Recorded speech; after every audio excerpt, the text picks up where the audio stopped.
I just want to give you a quick update on the status of my DIY geothermal AC system. If you haven't seen any of my videos yet, each one of these loops are 500 feet long of 1/2-inch PEX. They go through what's called a slinky, a whole bunch of loops buried about 6 to 8 feet underground. And the idea is that I'm going to pump water through these and then send the water through a heat exchanger, blow a fan on the back side of the heat exchanger to transfer the cool air into my house and not have to run a big central air system, just this little water pump. I'm kind of blown away by all the support. There's quite a few haters, but I'm blown away by all the support. I'm super busy with a lot of other projects. I'm trying to get this done because I really want to start to track some data, see if it actually works, see how well it works, and share all that information with you guys. So if you missed my live stream the other day, this pump is able to deliver, it pumps through all 4 of these loops at the same time. They're in parallel, and it's able to deliver about 4 to 5 GPM. Now, once I pump it through the heat exchanger, it's gonna drop a little bit, but I'm still hoping to be in that maybe 3 to 4 GPM range, which I think will be pretty good. I think it'll be sufficient for what I need.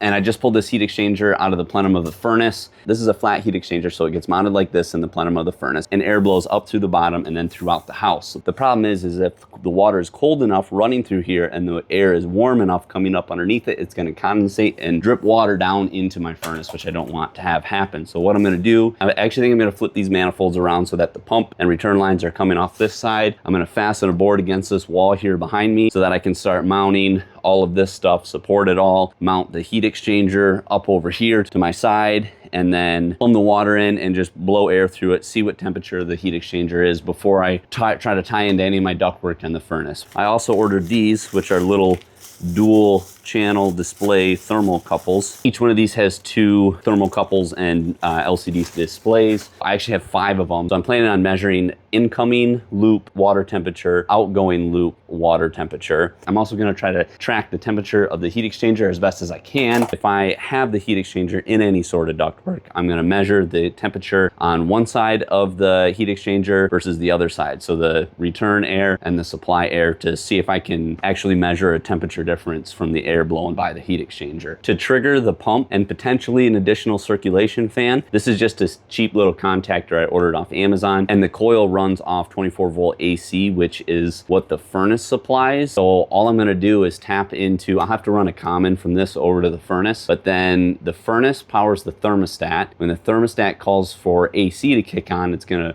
send power down a wire, and I'm just gonna send that wire to here, and the furnace supplies 24-volt AC, and these contactors are rated for 40 amps, which is way more than anything I'm gonna run here. This is actually designed for central air. I was gonna try to set up a PLC and stuff, but it's so simple to just kick my pump on and potentially a circulation fan with this guy when the thermostat calls for the AC to kick on. But I'm gonna show you one more thing here. And this is part of why I don't have a lot of time to work on that over there, because working on finishing the basement over here, which is a lot of work. Dining room table, that's half done. Solid walnut, I need to finish that too. Thank you for all the new subscribers, and if you've made it to the end of this video, do me a favor and leave a comment starting with the word Geo, G-E-O, so I know you made it to the end of this video. Thank you, stay tuned. It's gonna be a couple weeks, but I promise I'm gonna get this going, and I'm excited to post update videos after a month, a couple months, a year, next spring, and really dial in this system. Because like I said, I have a couple different outside the box ideas that I wanna take this or potentially try over the next couple of years. So stay tuned, we'll see you next time.